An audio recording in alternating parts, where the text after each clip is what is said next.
Agatha Christie ha regalato al mondo molti dei migliori gialli mai scritti e dalla sua penna sono nati molti personaggi, ma è innegabile che il più riuscito ed amato sia il detective belga Hercule Poirot, che noi conosciamo come un uomo in età ormai già avanzata e all'apice della sua carriera. Ma anche Poirot ha un passato ed il publisher Microids e lo sviluppatore Brazen Griffin hanno deciso di mostrarcene una fetta, creando Agatha Christie Hercule Poirot The First Cases, un gioco investigativo disponibile su PC, PS4, Xbox One e Nintendo Switch.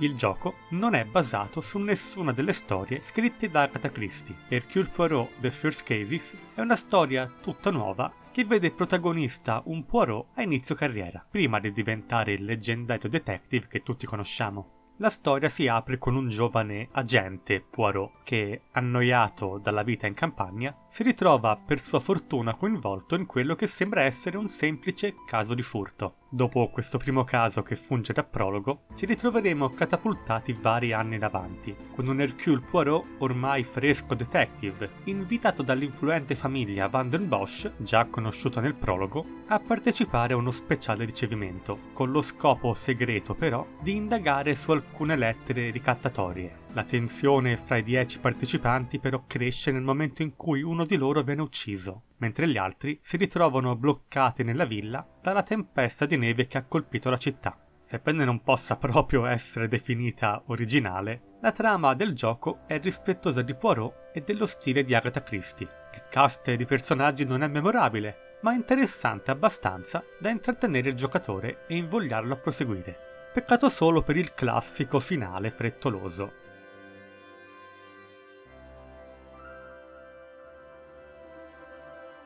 Agatha Christie Poirot The First Cases non è una classica avventura punta e clicca. Non ci sono puzzle da risolvere o oggetti da raccogliere, ma solo dialoghi da portare avanti, facendo assomigliare così il gioco quasi ad una storia interattiva, più che a un gioco d'avventura.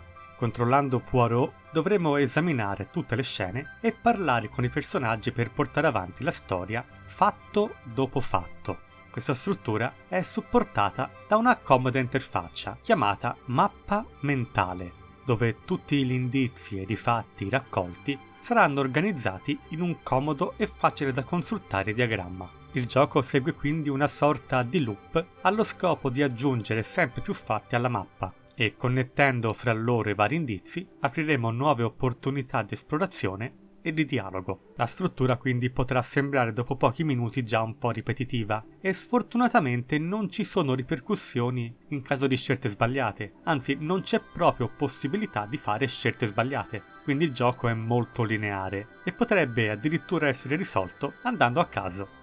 Occasionalmente ci saranno alcuni dialoghi da affrontare in cui dovremo abbattere letteralmente le difese del nostro interlocutore, scegliendo il giusto approccio con il quale porre le nostre domande. Ed in questo verrà in nostro aiuto Poirot, che illustrandoci quali sono i tratti caratteriali del personaggio da affrontare, ci darà qualche suggerimento circa il migliore approccio. Comunque, anche in caso di fallimento, il gioco riprenderà automaticamente dall'inizio della conversazione. Come ho già detto, il gioco non contempla il fallimento, ma è comunque possibile decidere il destino del colpevole, in base ai risultati che otterremo nell'ultimo dialogo. Un grosso problema però è che questo capitolo non può essere rigiocato, quindi in caso di fallimento, per vedere il finale positivo, che comunque differisce ben poco, dovremmo ricominciare l'intero gioco da capo. Gioco anche piuttosto longevo, dato che saranno necessarie almeno 10 ore per arrivare alla fine.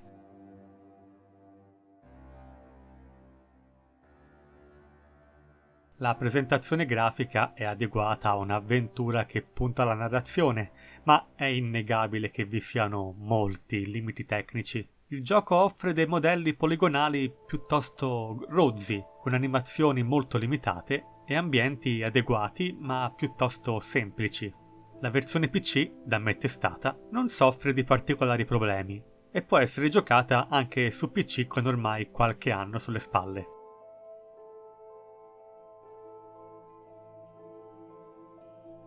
Il doppiaggio inglese è professionale e convincente, così come gli effetti sonori. Da segnalare però qualche problemino con il labiale dei personaggi. C'è poco da dire invece circa la colonna sonora, di discreta qualità ma che sicuramente non lascia il segno, dato che mancano completamente dei brani che si facciano ricordare. Il gioco è sottotitolato in italiano ed il lavoro fatto è molto buono, con solo qualche piccolo errore qua e là.